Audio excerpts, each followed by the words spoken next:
Hi, it's Matt Moore from Lost Tempo, and we are very privileged to have Dave Karp from the Future Now and Then Substack and many other things as a special guest today.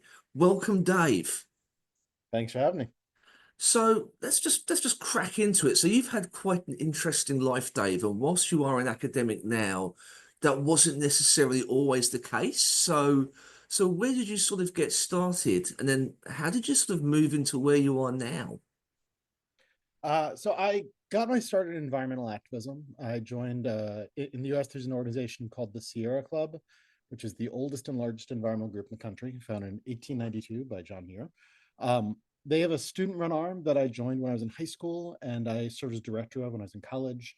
The plan when I was leaving college was to spend my life doing environmental activism.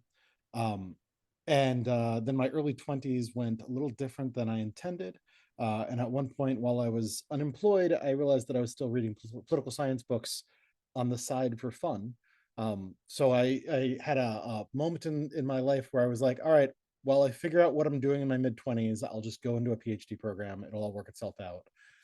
Ended up on the board of the Sierra Club while getting a PhD in political science, and this was in the aughts, right when the internet was getting interesting for political advocacy. So this was the era of Howard Dean in the United States, um, when sort of the boundaries between online and offline were getting porous enough that it seemed like internet activism mattered for organizations like Sierra Club. So that led to an academic project of figuring out what the internet meant for groups like mine.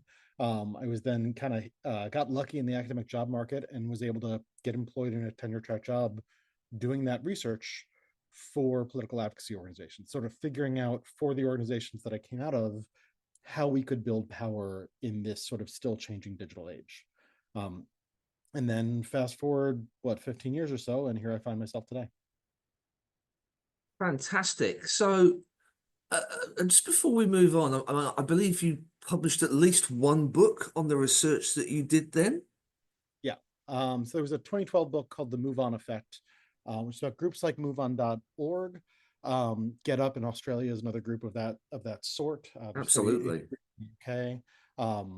So it was studying that came out of the dissertation. I was studying MoveOn.org as the leading example of these internet mediated advocacy groups and trying to figure out how they as an organization differed from traditional groups like the Sierra Club. That then became that first book, Move On Effect. That was 2012.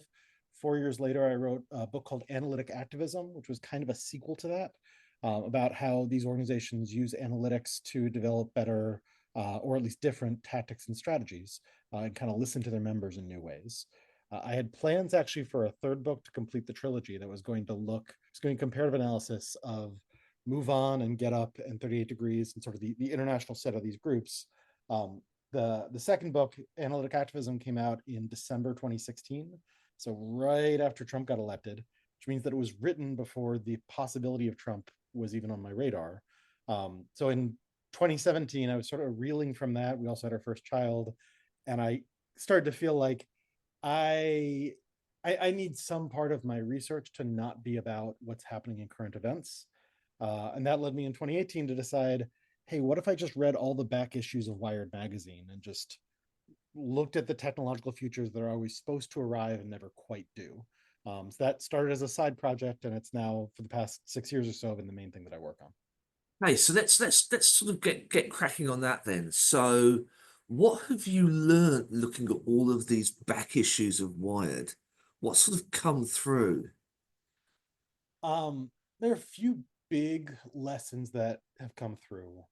Um, the first one that hit me is sort of, there's this notion of disruption that was very prominent in the 1990s and the aughts. Comes out of Clayton Christensen in 1997.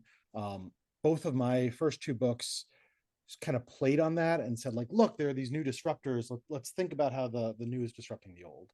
And one of the things that comes out when you're reading the old magazines is, when we're talking about disruption, we're always imagining existing institutions being fragile. When you start looking across a period of decades, what you realize is that the disruptors are pretty fragile too. And you start to get, or at least I started to get, an appreciation for sort of the social fabric that without maintenance ends up falling apart, right? So like over the course of 20 years, if you take, say, journalism, there were predictions back in 1993. Michael Crichton published a piece in Wired called Mediasaurus, where he declares that the New York Times will be dead and gone like a dinosaur within 10 years. And then goes on to say that that's actually going to be a good thing because we can see what the future of media is. The future of media is information, and what everyone will want and pay for is like C-SPAN. I teach this to Mm. my students because that always gets a laugh of like, oh yeah, like he's right that we do end up in a media crisis. The New York Times is still there, but there's no question that journalism has been disrupted by digital media. But the idea that actually where we were headed was all C-SPAN all the time is now ludicrous. We've found out that's not what people want. And the real journalism crisis turns out to be, how do you pay for things that have public value but like aren't subsidized by anything? Like that has been the ongoing crisis across 20 years. And every version of the crisis has just been another version of, oh God, how do we pay things that have social value, but it doesn't get tied up in its market value? So I think that's the first one. Another one that I find myself repeating more and more is the trajectory of any new technology bends toward money. The in any moment when a technology is emerging, the people who are invited onto the TED Talk stage, the people who are sort of invited to boast about what these technologies can mean for society, and yes, I'm definitely talking about AI right now, are always imagining all the social consequences that could come about. And they are all possibilities. But over time, what you find out is, of all the imaginable possibilities, the one that's going to rise to prominence is the one that makes money for the companies behind them. So like this has led me in the AI debates to come down firmly that we don't need to regulate the foundation models, we need to regulate the business models. Like the worst versions of AI will emerge if we make those be the versions that make the most money for the people creating it. If you regulate the worst parts out of existence, you increase the likelihood that the technological future will be a better one. And so, do you think that's inevitable, that bending towards money? Do you think that's inevitable for tech? Or is that just purely, or rather, is that more a result of the system that tech is operating in? I mean, it's certainly How not deep does that go down, I suppose, is another way of framing the question. it goes down as deep as capitalism, right? Like because capitalism is setting the context for all of this.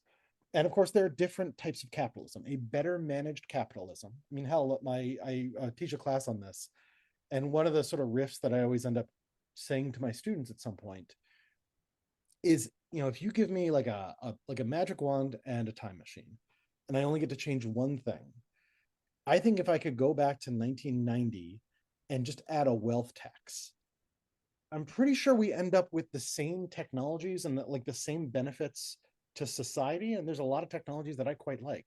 I think we can have all of those and have a much better society if you just limit the accumulation of wealth. And those are individual policy choice. Like one of the interesting policy divergences here in the United States is Microsoft gets sued for antitrust violations. This is against Netscape. They lose that, but then George W. Bush narrowly wins that election and tells his DOJ, like, just settle it. We're not really going to do antitrust anymore. And then look, a decade later, after we stop enforcing antitrust, lo and behold, we have a bunch of monopolies. Like, Mm. if we had just kept antitrust going, if we kept preventing the largest companies from acquiring all their competitors, I think we have pretty much all the same technologies we enjoy without the monopolies that cause all the problems. So that goes as deep as capitalism, and it spurs in the directions of whatever version of capitalism you have. I'm not even saying like we need to get rid of all capitalism, but I would say managed capitalism will produce types of technology that are better than the unmanaged version that we have right now. So there's a point there I think about regulation and kind of the state stepping in to kind of manage markets or maintain markets in a healthy manner. One thing Yeah. I just want to touch on is so potential where does something like Wikipedia fit in that framework? Or is that sort of the exception that proves the rule? And so Wikipedia is exceptional, right? And Wikipedia is fascinating when you read it temporally as sort of the one part of Web 2.0 that never kind of corrupted itself. That's not to say that Wikipedia is perfect, but Mm. like I think it's uncontroversial to say that Wikipedia is like the last best part of the web right now. And So, in the like all of these companies circa 2004, 2005 are billing themselves as both capitalist enterprises and also communities. Wikipedia is the one that says, no, we're going to be a nonprofit. We are going to stay true to being a community and leaning on that community. While Facebook, Twitter, all the rest say, we're a community, we'll take value from the community. But actually, in the end, what we need to do is provide shareholder value. Turns out you can't do both of those things. And if you're just maximizing shareholder value, eventually big money ruins everything. mm, mm. And again, from my perspective, it almost feels like Wikipedia is a holdover from you have this period, it's almost the pre-commercial web with the development of HTML at CERN by Mm, Tim Berners-Lee. And a lot of these developments that come out are not fundamentally wired for profit until the dot-com period comes in. right. And then that And becomes part the, of that the is dominant operating model. right. And there's two things happening there. 1995 is when they commercialized the web, Yeah, and allow commercial entities to start treating it as a money-making operation. And also that means that the money gets big. It's not that there was no, money in tech in 1990, but 100%. yeah, but like I mean, reading 1990s, like late 90s Wired, they're talking about these companies that are like multi-million dollar companies, and it's like it's adorable. Another time, this is now a few years old, but if you remember back to like 2022 and 2023 when the metaverse was the future, the most comical part of the metaverse future that I kept on seeing was people talking about how they were going to get back to standard setting just like they did with HTML in the 1990s, or in the early 90s. And like Facebook and everyone will just be really good citizens with one another. And it's like, well, of course they won't. They think that this is a multi-trillion-dollar enterprise. Like they are all going to go in there. It's just going to be like rending of garments, gnashing of teeth, because they think trillions of dollars is on the line. When instead, like if you look back at the RFP process from the like 80s and 90s, when it is actual scientists and engineers kind of running the web, they're running the web, but also they're all tenured scientists, or they're all like, working at Bell Labs. It is still small enough that the actual scientists and engineers can be the ones with the power. This is I wrote about this back when it what was a year and a half ago now, but it was fascinating. I went out to Wired. They had a like a 25th anniversary, no, a 30th anniversary event in December 2023. And there was a side stage event with Tim Berners-Lee where he was talking about his new project. And then there were main stage events with like all the AI guys.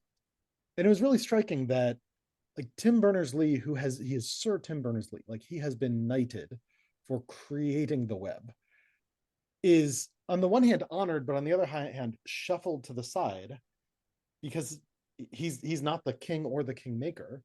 The venture capitalists, though, they all go on the main stage because they are in the center of the conversation because they are the ones with all of the money and the power. I think that's an indicator of how power has shifted in Silicon Valley as capital has replaced engineering and technology and science as the sort of the center and the locus point. Again, it doesn't have to be that way, but it's unsurprising given the sort of neoliberal era we've been in since the 1980s. That like it's all unsurprising. Mm. So again, so what I'm hearing is like that period of wide that you're looking at is really where a lot of these transformations happen. It's where these changes happen, and it's where I mean, I'm sort of the changes in the 90s, but I read from 1993 all the way through today. So the idea is to sort of pick up on the patterns of the things that we're saying about the future in 1997 versus 2007 versus 2017. so Right? You sort what of, what are some of the differences between those time periods then? What sort of changes? I mean, the biggest changes are again the scale of people and money in the system. Mm. Right? So there's an innocence to the 1990s where you're imagining the potential of these devices once they're in everyone's hands. And there's like a bit of technological magic in like in there because you'll see like people who are involved in like the well and other early web communities are imagining how like that was transformative to them, and surely when everyone is on sites like that, everyone will be transformed in the same way. So like late 1990s, there's this like adorable writing about the uprising of netizens who will be more rational than everyone else and will overthrow the two-party system in the United States. And like I read that now, and as a political scientist, I'm just like, oh sweetie, oh like I could have told you back then this wouldn't happen, but now with retrospect, like, oh dear, no. It turns out when awful people start logging on, they will use the internet for awful ends. Like, of course they will. So like that's there in retrospect, where there's an innocence to the 1990s because the rest of the public wasn't online and they were imagining this will reshape people, and instead people reshape the web. Now, I don't want to stay in the 90s because, as you Mhm. say, like your research is sort of going on. There's just one sort of rider to that potentially, which is even outside tech, the 90s was a ridiculously optimistic time because you had, after, I think you had recessions across the Western world early on in about 92, but the rest of the decade, it's economic growth. You have the Mhm. collapse of the Soviet Union. You have China rising up, but not being very powerful. And Mhm. again, you have people like Francis Fukuyama sort of talking about the end of history. Yep. So, in a sense, that optimism about human nature is of a piece with the time. Yeah, it's I very much so. I was going to mention Fukuyama if you didn't, because part of what he's calling out there and representing is this idea of like the dominant struggle of the 20th century is over. Capitalism is won, democracy is won, and there's this opportunity for an imagining of what comes next. That imagining is broadly globalization, and then because of the sort of the happenstance of the moment, not for all technology, but certainly for digital technologies as it was represented by Wired, which then gets picked up and sort of becomes the dominant Mm. approach. The idea is sort of digital technology will be the communications arm of neoliberal globalization. Like we will open up markets, we will open up culture, and the internet is going to make it all possible, and it will work great. And again, reading that now, I always want to sort of grant them a bit of a pass for their innocence because hey, we had never tried global capitalism without competition from the Soviet Union before. Mm. Maybe it'll go great. Now, when we hear that same faith today, it's like, hey, we've got 30 years of experience here. It hasn't been going great. Let's maybe worry about that. So, like, I think we should have become a bit more wizened by history and like taken some lessons from it. But the innocence of the 90s, I'll grant. Now, the other thing I want to point out is another thing that is sort of historical happenstance, but I think ends up being load bearing is the dot-com crash is 2000, and it's not until like late 2000 that it really sets in that this was a real crash. And then September 11th 2001 punctuates that, right? So Mm. if the faith of tech in the 1990s was we have a new global era, a new global moment, there will be no more wars, it'll be all prosperity. First, it turns out that the money does need to come from somewhere, and a lot of these investment opportunities were fake. And then that gets punctuated by no, there actually will be wars, there will be conflict. And with all the VC money drying up, it turned out that suddenly the US Department of Defense is real happy to invest in anything that lets you monitor and surveil terrorist networks. So, like, we end up getting surveillance capitalism a decade later. Some of that is because the money that drives development throughout the early 2000s is getting shaped by this new impetus that there are conflicts and we need to be able to monitor them. So, like potentially moving on. Um, so we've in the last kind of sort of 12 months, we've seen some fairly sort of naked shifts in Silicon Valley, some fairly what you might call a Trumpist turn. And you've Yep. written a little bit about that. So what's your take on that, Dave? It's bad. It's um so you know that I'm working on a book and I've been working on a book for a while. And I just want to express to you how annoying this was for the book writing, aside from everything else. Because the arc of the book project was essentially like I was making a set of claims about here's this ideology of techno optimism. It has been dominant for about 3 decades. It never works out as promised. And the solution is let's have government be in charge of the government stuff. Like, let's stop putting faith in the technologists of Silicon Valley to work it out on their own. and instead say that public matters should be for public institutions. And the nice thing in a lot of the writing was that's exactly what a lot of the European Union was doing. The Australian government has taken a few good steps in that direction, and the Biden administration was taking good early steps. Like they were enforcing antitrust again. The SEC was saying to blockchain companies like, hey, if it looks like a unregulated security and acts like a unregulated security, we're going to enforce it like an unregulated security. Like they were doing a bunch of good things. And in the alternate universe where Kamala Harris just wins, I was going to get to write a book where like the final third was like, this is all good, please keep doing that. And now instead, not only have they revealed themselves to be involved in a nakedly political project, and it has always been political. There's always been a political project of Silicon Valley. It's just that it didn't look political when both parties were in favor of it. And now it has become controversial. Really, since 2017, it's become controversial. So now they're acting to defend their political interests, but it always was that. But on top of that, like they have now seized control of the government. Like not just Elon Musk, but like Mark Andreessen is working with Doge. David Sachs is the crypto czar. Like the number of things where it is just the tech firms have now seized control of the regulators and decided, A, within the United States, regulators won't be regulating anymore. And B, abroad, we should use the heft of the United States to try to make other countries not regulate our tech firms. Like that, like it's all obviously bad when you look at the headlines. But if you look at the headlines and you read it with the context of the past 30 years, it's actually worse. Like it's awful.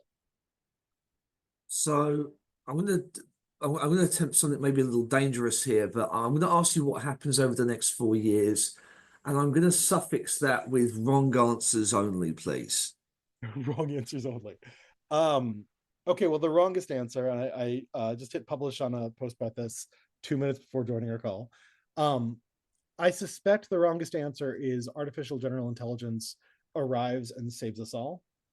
Right? There's a sort of Ezra Klein had a piece about this a week ago, which rubbed me wrong because his sources in Silicon Valley insist like it's coming real soon, and this Mm. in the long term will be a bigger story than anything that Donald Trump or Elon Musk have going on. And on the one Mañana, hand, mañana, mañana. right, yeah, and like Ezra Klein does have better sources than I do. Like I'm sure that they're seeing things in labs that I can't see, but there's sort of a convenience. Like part of the project of Silicon Valley is having faith in sort of miraculous thinking that like clearly now that we are getting rid of air traffic controllers, Mm. even though currently like actually existing artificial intelligence today cannot replace air traffic controllers, but you could imagine a future AI that could do that.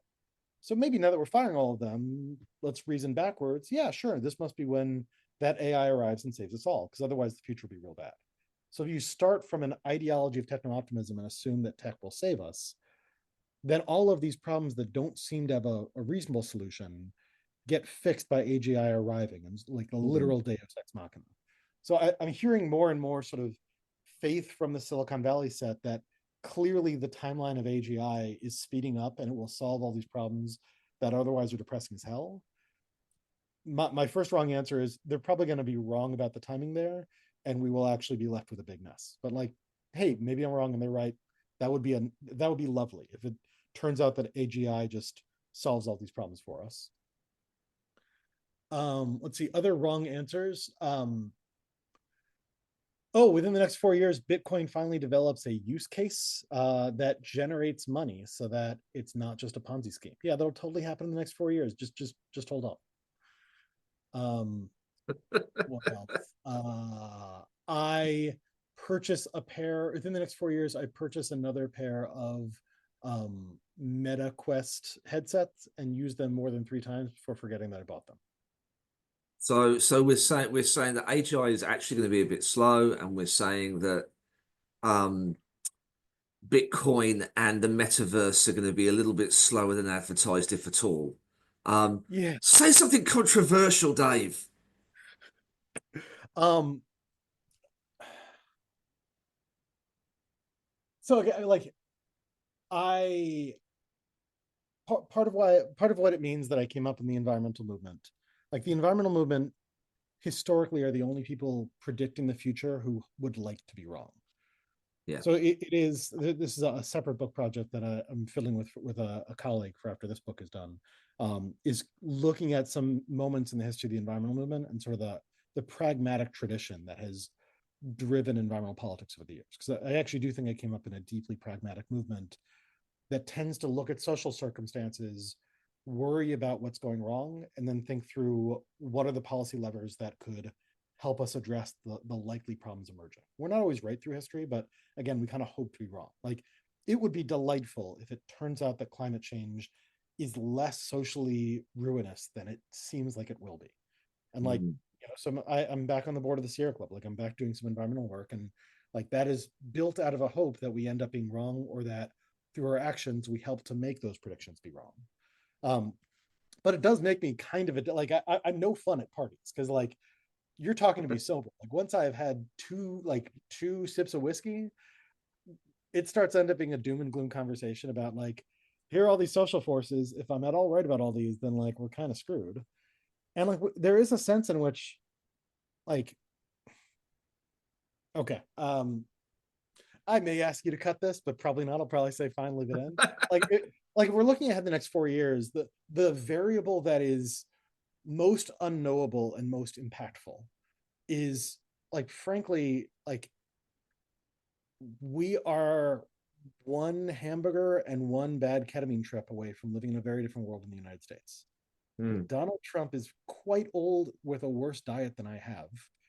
Actuarially, like is like he might be fine for the next 4 years, but if the guy has a heart attack in the next 4 years, it wouldn't be a shock because the way the man doesn't believe in exercise. Mm. So like that could happen, and like my God, like the amount of drugs that Elon Musk seems to take, like if that went weird for him, and like enough rest, like those two people end up having so much agency in the broader world that there's a bunch of sort of random statistical happenstance that would set us on a very different path.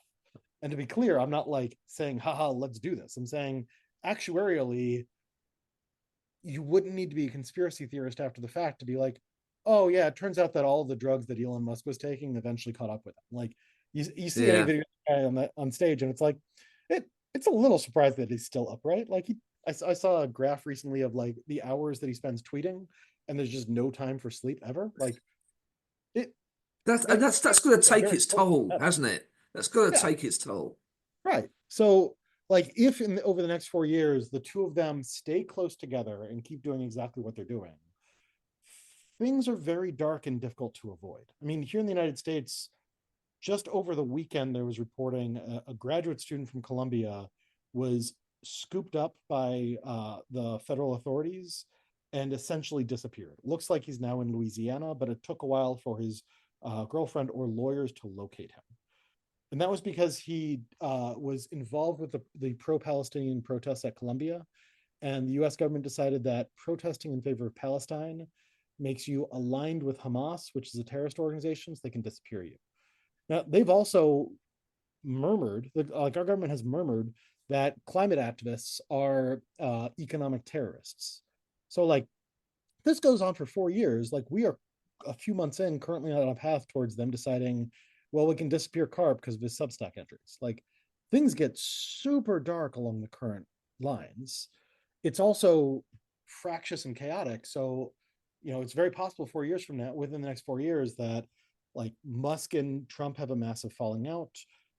Like as today, while recording, the price of the Tesla stock has dropped like 100 points or so from where it was a week ago. So like, hey, maybe Elon Musk goes broke. Like all sorts of things could weirdly change in ways that then create conditional opportunities. But like as we stand here today, like things are dark, and if the status quo remains, then it keeps just getting darker. And on that cheerful note, um, actually, so there's a couple of questions I just want to end with. So, one is when we talk about the internet, does the internet exist anymore, or do we have an American internet, a European internet, a Chinese internet, and then various sort of balkanized walls gardeners within that? I think we probably have a separate Chinese internet. We've had one probably for, I mean, sans VPNs, we've had one for a long time. Um, I think we still have one internet between the US and Europe, but it is both within domestic context and internationally, it is in the process of balkanizing. Like if we compared the internet that we have today to the internet of 5 years ago or 10 years ago, um, like this comes down to the fracturing of the major social media sites, right? So 5 years ago, everybody was just on Twitter, and now a bunch of us moved to Blue Sky, and I guess some people are still on Threads. But like it's not that Twitter has been replaced by one thing so much as it fractured, and now that energy is Yeah. splitting out like several. Um, and a parallel thing is happening where like Facebook is just for grandparents now, I think. Like my students are certainly not on it, and I check it like once every few days just to like there's a few comedians who it like Facebook has figured out that I like their reels.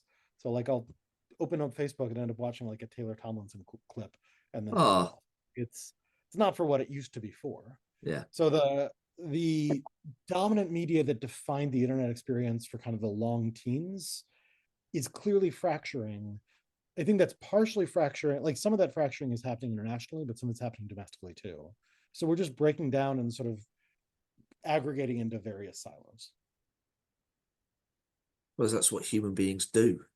Yeah. Um, okay, last question. Maybe ending on maybe a cheerful note, maybe not.